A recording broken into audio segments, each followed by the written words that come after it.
Hello everyone. Today the topic is going to be about head coverings. That was one of the questions that was the hardest for me. I was taught that you cannot go anywhere in public without covering your head. We had to have this white cap on, and we had strict rules about that and how to wear it and all those things. Especially in my family, they were very strict about always having a head covering on. Where they get that from is in Corinthians chapter 11 is the only place that it talks about a veil. So I want to tell you about my journey through that. Not only are we taught that we have to wear a head covering as a woman, we are also taught that as a woman, we are less than the men. When I was talking to one of my aunts a little bit before I left, they literally told me with hand gestures, men are up here, women are down here. That is why we wear head coverings, to show that we are down here, we are less than. I did not argue. I know the difference. God does not hold man above woman. We have different roles, and that is what Paul wrote. That's what the chapter is explaining. And there's a lot of background here, which makes it hard to understand if you don't know the background.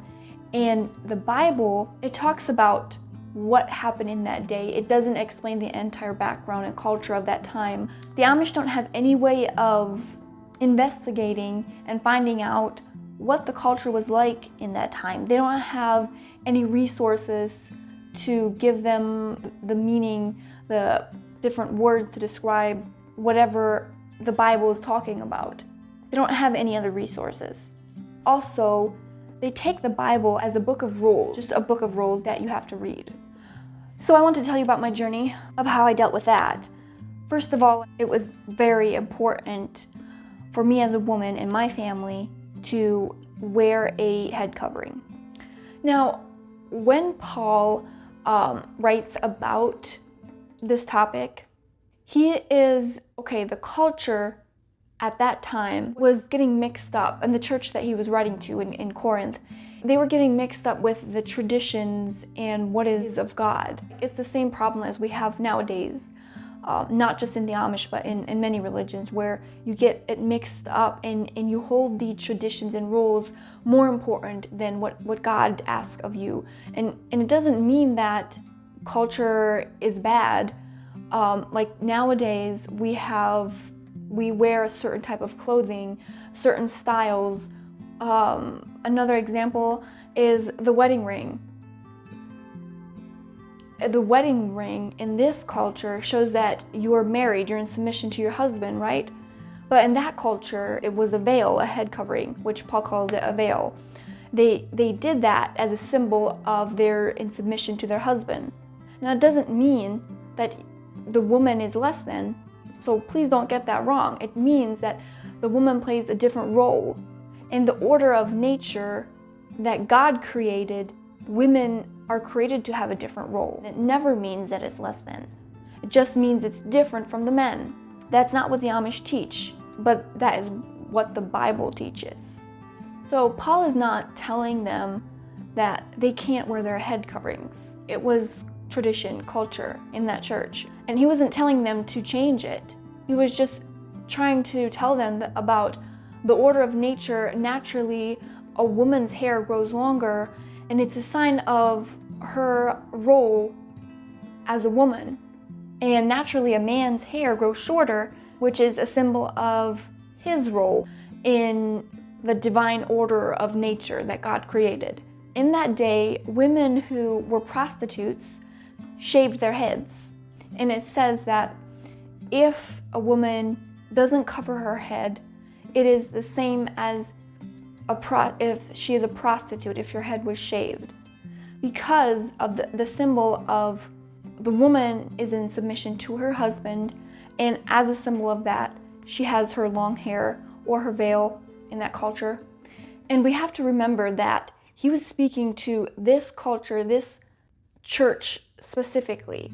So we have to know more about them in order to understand it more. That's why it was kind of hard for me to understand at first, until I got more into depth and I listened to a couple different pastors preaching on this, where they they got the resources that tells you what the culture was like then. And just like I said, they were getting mixed up with the traditions mixed up with what is most important. And in Corinthians 11 verse 11, it does say that, however, in the Lord, neither is woman independent of man, nor is man independent of woman. That means that woman is not less than man. Men and women are equal in God's eyes. When you first just read this chapter, you might be thinking, oh, well, it does say I have to wear a head covering. And it's not until you dig deeper and you learn about the culture. We are also supposed to be respectful of the culture of our day. You know, our culture now is so different. There was a couple other things that Paul was speaking about in his letters, and that they got mixed up. And some of those things, the Amish actually is one of their rules as well, such as feet washing was one of them. The Amish do practice that in communion, and that was never a command. It was culture. It was a sign of hospitality. And now, feet washing is not necessary because we have shoes. Back in those days, they had sandals, and their feet were dirty. And another one was the holy kiss, something else Paul talks about. And that's also something that was cultural. It's also something that the Amish practice. The Amish take it as a command, but it was cultural. It was like a greeting in fellowship. So nowadays, what we do, when we greet each other, we shake each other's hands, or we give each other a hug, something like that. It's different. It's a different culture. And Paul is being careful of respecting the culture, but still we have to realize what is a command and what is only cultural, what is more important than doing all these things. Because remember, our salvation does not depend on the things that we do. It's about putting our faith in Jesus and in what he did. That is where you're taking the word of the Bible to an extreme. If you would have to do all these things, then Christ wouldn't have had to die. So you're denying what Jesus did for you.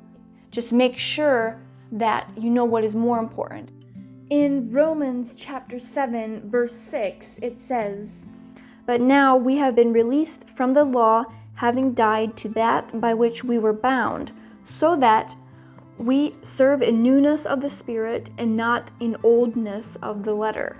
So just remember, it's the things that you do, anything religious thing, ritual that we do is never as important as our faith in Jesus and our dependence on him and what he did for us. And we should never force people to do things like wearing a head covering, because that's not the point. I hope that made sense to you. If you want to read more, in Corinthians chapter 11, do some research, look up the culture of the time, and I will see you later.